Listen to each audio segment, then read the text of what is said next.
नमस्कार दोस्तों। आजकल घोस्ट सोल्जर्स के बारे में काफ़ी चर्चा हो रही है, स्पेशली अफगानिस्तान से रिलेटेड। तो यहाँ पर मैं आपको बताऊंगा कि ये घोस्ट सोल्जर्स हैं क्या और किस तरह से जो अमेरिका ने अभी तक मदद की थी अफगानिस्तान के आर्मीज के लिए, वो एक प्रकार से बेनिफिशियल बन गया है तालिबान के लिए। आज के डेट में जिस प्रकार से तालिबान पूरे अफगानिस्तान पर कैप्चर कर चुका है, तो ये पूरा बेनिफिट अब तालिबान उसका उठा रहा है, वो भी मैं आपको बताऊंगा। काफी कुछ जानने को है, लेकिन उसके पहले अगर आप स्टडी आईक्यू को सपोर्ट करना चाहते हैं तो सिंपली आपको ज्वाइन का बटन क्लिक करना है। वहां पर जाकर आप हमें बहुत ही कम दाम पर सपोर्ट कर सकते हैं। चलिए देखते हैं एग्जैक्टली यहाँ पर हम इसकी चर्चा क्यों कर रहे हैं। देखिए यहाँ पर अगर हम बात करें कि जब यूएस के द्वारा डिसीजन लिया गया कि वो पुल आउट करेगा अफगानिस्तान से, उसके बाद से जिस तरह से चीजें टर्न आउट हो रही थी, ये बात तो तय हो गया था कि तालिबान अफगानिस्तान के ऊपर कब्जा कर लेगा, जो काबुल है उसको एक प्रकार से कैप्चर कर लेगा। तो ये कोई सरप्राइज एलिमेंट नहीं था, लेकिन सरप्राइजिंग एलिमेंट ये था कि जिस प्रकार से अफगानिस्तान की फोर्सेस थी उन्होंने सरेंडर कर दिया। मतलब ये बोला जा रहा था कि यूएस की फोर्सेस ने ट्रेन किया है अफगानिस्तान की फोर्सेस को, तो डेफिनेट सी बात है काफी अच्छे से किया गया होगा, ट्रेनिंग बहुत अच्छी हुई होगी। लेकिन जिस प्रकार से एक प्रकार से कह सकते हो ना कि ताश के पत्ते की तरह वो पूरा बिखर गया, ये काफी बड़ा सरप्राइजिंग था। और जो अफगानिस्तान की फोर्सेस है वो भले ही तालिबान से कहीं ज्यादा नंबर में बड़ी दिख रही हो, या फिर अगर हम इक्विपमेंट की बात करें, मशीनरी की बात करें, उसमें भी अफगान की फोर्सेस काफी बेहतर दिख रही थी तालिबान से, ये लेकिन पेपर के टर्म्स में दिख रही थी।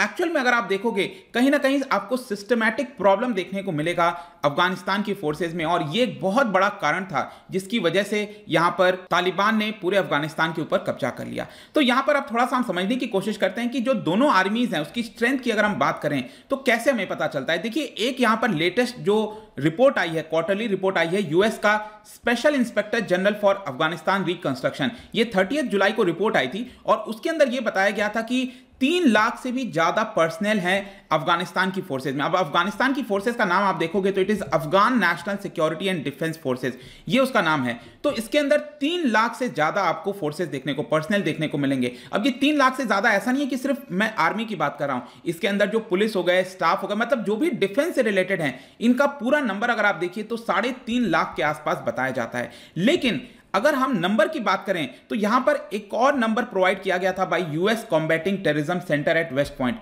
ये एक मिलिट्री ट्रेनिंग एकेडमी है यूएस की, उनके द्वारा बताया गया कि 2014 का कुछ स्टडी वगैरह किया गया था, उसमें यह बोला जा रहा था कि करीब 60% जो फोर्सेज हैं वो आपका कॉम्बैट फोर्सेज हैं, मतलब जो डायरेक्टली लड़ाई कर सकते हैं। तो यह कहना कि 3 लाख या उससे ज्यादा की फोर्सेज थी ओवरऑल, ये कहीं ना कहीं गलत होगा। सिर्फ 60% ऐसी थी जो कि कॉम्बैट फोर्सेज में थी। और प्रॉब्लम इसके साथ एक और था कि जो सोल्जर्स को हर दिन प्रेजेंट होना था, दिखाना था, वो यहां पर काफी कम नंबर दिख रहा था। मतलब कि होता है ना आर्मीज वगैरह में डिसिप्लिन होता है कि आपको इस समय ये प्रेजेंट रहना है, तो जो नंबर्स दिख रहे थे डेली वाइज वो काफी कम दिख रहे थे। इसके अलावा यहां पर अगर आप देखिए जो इस रिपोर्ट के आधार पर बताया गया, ये US combating terrorism centre at West Point, इन्होंने ये बोला है कि अगर हम देखें कि ऑन हैंड कितने आर्मी पर्सनल हैं यूएस की अफगान की फोर्सेस के पास, तो ये करीब 96,000 सोल्जर्स बताए जा रहे थे। और अगर हम यहां पर पुलिस फोर्सेस वगैरह को इंक्लूड कर दें तो करीब 1,80,000 के आसपास, मतलब कि हर दिन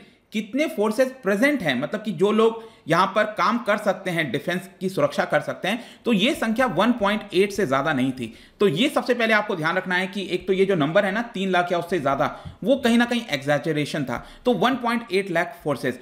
लेकिन दूसरा एक सबसे बड़ा प्रॉब्लम इसमें यह था, वो था घोस्ट सोल्जर्स। देखो घोस्ट का मतलब क्या होता है, भूत। मतलब इसमें यह बोला जा रहा है कि पेपर में यहां पर दिखाया जा रहा था कि हमारे पास इतनी बड़ी फोर्सेस हैं, लेकिन बहुत सारे जो पर्सनल थे वो एग्जिस्ट ही नहीं करते थे। मेन प्रॉब्लम क्या था कि उनकी जो आर्मी है, अफगान की आर्मी है, उसमें बहुत सारा करप्शन था। जो ऊपर पे बैठे हुए लोग थे वो काफी सारा करप्शन करते थे। बेसिकली अगर आप, जैसे कि आपने देखा होगा भारत के अंदर भी जो राशन कार्ड वगैरह था, तो बहुत सारे जब आधार आया उसके बाद पता चला कि यहां पर तो घोस्ट बेनिफिशियरीज हैं, मतलब कि वो एग्जिस्ट नहीं करते हैं लेकिन बेनिफिट चला जाता है। वो बेनिफिट कहां जाता है, जाहिर सी बात है कि जो करप्शन वगैरह हो रहा है उसी में जाता है।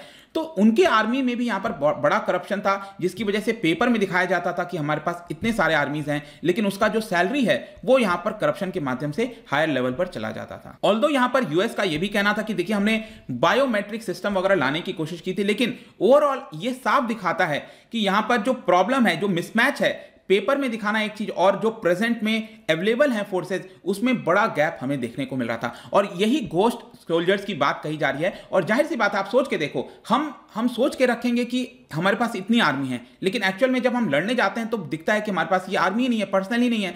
तो जाहिर सी बात है कि आप हारोगे ना जंग में, तो क्योंकि आप उसी के हिसाब से स्ट्रैटेजी बनाते हो, प्लानिंग करते हो। लेकिन जब पता चलता है कि हमारे पास आर्मी नहीं है, और तालिबान की अगर आप बात करो तो ये रिपोर्ट बताया जाता है कि करीब 60,000 से 70,000 हो सकता है, या 50,000 भी हो सकता है। ये अगेन मैं बात कर रहा हूं कोर फाइटर्स की। वैसे तो तालिबान का भी अगर आप देखोगे, जो स्टडी में पाया गया है उसमें बोला गया है कि ओवरऑल इंडिविजुअल्स की बात करें तो 2 लाख के आसपास हो सकता है। 2 लाख कहने का मतलब है कि बहुत सारे उनके ठिकाने क्या है, आप पाकिस्तान में देखने को मिलेगा। पाकिस्तान में एक प्रकार से लोग रहते हैं और जब भी उनकी जरूरत पड़ती है तो वो यहां पर एंटर कर जाते हैं। तो टोटल अगर आप मिला दो तो 2 लाख के आसपास होता है। लेकिन कोर फाइटर्स जो डायरेक्टली लड़ते हैं, वो उनकी संख्या 50,000 से 70,000 के बीच में कहीं ना कहीं देखने को मिलती है। तो ये हमने बात कर लिया नंबर की, मतलब कि यहां पर जो स्ट्रेंथ है अफगान आर्मी और तालिबान की, उनके नंबर्स कितने थे वो मैंने बात किया। लेकिन अगर हम बात करें फायर पावर की कि किसके पास ज्यादा पावर है, जाहिर सी बात है कि यूएस डायरेक्टली मदद कर रहा था अफगान की फोर्सेस को, तो वो टेक्निकली ज्यादा सोफिस्टिकेटेड थे, ज्यादा उनके पास पावर थी। इनफैक्ट तालिबान के पास अगर आप देखोगे तो उनके पास कोई एयरफोर्स नहीं था,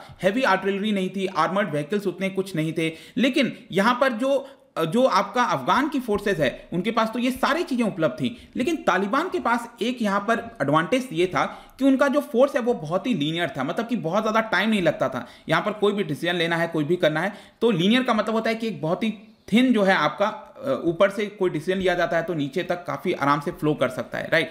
तो ये उनको एडवांटेज एक मिल गया था तालिबान को।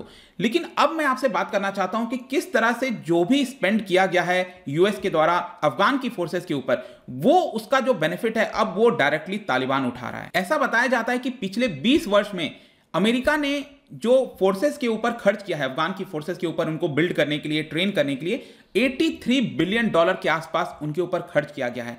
और यहां पर ये सारी चीजें इसीलिए की जा रही थी कि कल के डेट में अगर तालिबान के से डायरेक्टली फाइट होती है तो यहां पर वो अपने आप को संभाल पाएं, उनसे जंग लड़ पाएं। लेकिन वो तो जैसा मैंने आपको बताया, ताश के पत्ते की तरह पूरा बिखर गए। और आज के डेट में जो अल्टीमेट बेनिफिशियरी है ये $83 बिलियन का, वो कहीं ना कहीं तालिबान उठाने की कोशिश कर रहा है। मैं आपको बताऊंगा वो कैसे उठा रहा है। यहां पर तालिबान ने सिर्फ पॉलिटिकल पावर ही नहीं लिया है, मतलब कि काबुल पर कब्जा कर लिया, पूरे अफगानिस्तान पर अब उनका राज होगा, तो ये सिर्फ ऐसा पॉलिटिकल पावर ही नहीं लिया। इसके अलावा यहां पर गन्स, अम्यूनिशन, हेलीकॉप्टर्स, जितनी भी सारी चीजें उपलब्ध थी अब तो वो उनके पास आ गया।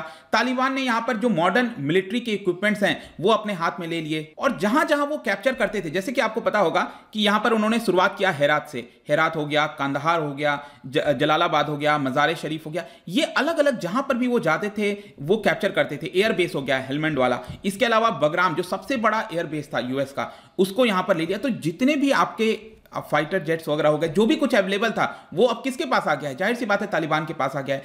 तो अल्टीमेट बेनिफिशियरी यहां पर कौन बन रहा है, वो तो तालिबान ही बन रहा है ना।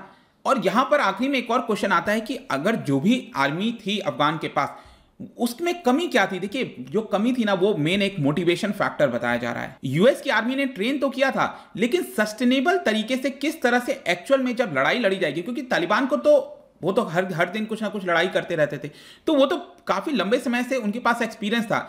लेकिन एक्चुअल में अगर आप देखो कि जो अफगान की फोर्सेज है, उनके पास कोई बहुत बड़ा एक्सपीरियंस नहीं था। उनको ट्रेनिंग तो दी गई थी कि आपको ऐसे करना है, ये लड़ना है, लेकिन जो एक्सपीरियंस चाहिए था वो नहीं था, जो डिटर्मिनेशन चाहिए थी। वो कहते हैं ना कि कॉम्बैट जो मोटिवेशन होता है, आर्मी सिर्फ नंबर का गेम नहीं है, नंबर के साथ साथ जो मोरल फैक्टर होता है, जो डिटर्मिनेंट करता है, जैसे मोरल हो गया, डिसिप्लिन हो गया, लीडरशिप, ये सारी चीजें काफी बड़ा काम करती हैं किसी भी वॉर के अंदर। और वो यहां पर अगर आप देखोगे तो तालिबान के पास था। भले ही तालिबान के पास नंबर उतना अच्छा नहीं था या फिर उनके पास इक्विपमेंट अच्छे नहीं थे, लेकिन ये काफी बड़ा फैक्टर था जिसकी वजह से तालिबान ने अफगान की फोर्सेस को काफी आसानी से यहां पर हरा दिया। तो ये पूरा वीडियो था दोस्तों। आई होप कि आपको समझ में आ गया होगा कि ये जो घोस्ट सोल्जर्स की बात चल रही है अफगानिस्तान के अंदर, ये एग्जैक्टली है क्या। और जाने से पहले, क्योंकि हम आर्मी वगैरह की बात करें, क्या आपको पता है कि इंडियन आर्मी को कब स्टैब्लिश किया गया था? ये हम सबको पता होना चाहिए इसके बारे में। तो इंडियन आर्मी का एस्टैब्लिशमेंट कब हुआ था, इसका जो राइट आंसर है आपको पता ही है, मेरे इंस्टाग्राम पर तो मिलेगा ही। वहां पर अगर आप नहीं हो कोई बात नहीं, टेलीग्राम से भी आप इसका सही उत्तर ले सकते हैं। मैं कई सारे एमसीक्यूज यहां पर डालता रहता हूं, स्टोरीज के फॉर्म में, आप जाकर प्ले कर सकते हो। बाकी अगर आपको पीडीएफ चाहिए तो टेलीग्राम पर आइए, अलग अलग सोशल मीडिया पर भी आप मुझसे जुड़ सकते हैं। प्लस अगर आप यूपीएससी की तैयारी कर रहे हैं तो आप हमारे ऐप को डाउनलोड करिए, studiiq.com पर जाइए, बहुत ही कम दाम पर जितने भी कोर्सेज हैं, स्टेट, पीसीएस हो, जो भी है, आपको काफी कम दाम पर यहां पर मिल जाएगा। आई होप कि वीडियो आपको पसंद आया होगा। मिलता हूं आपसे next time. Till then, thank you very much, see you soon.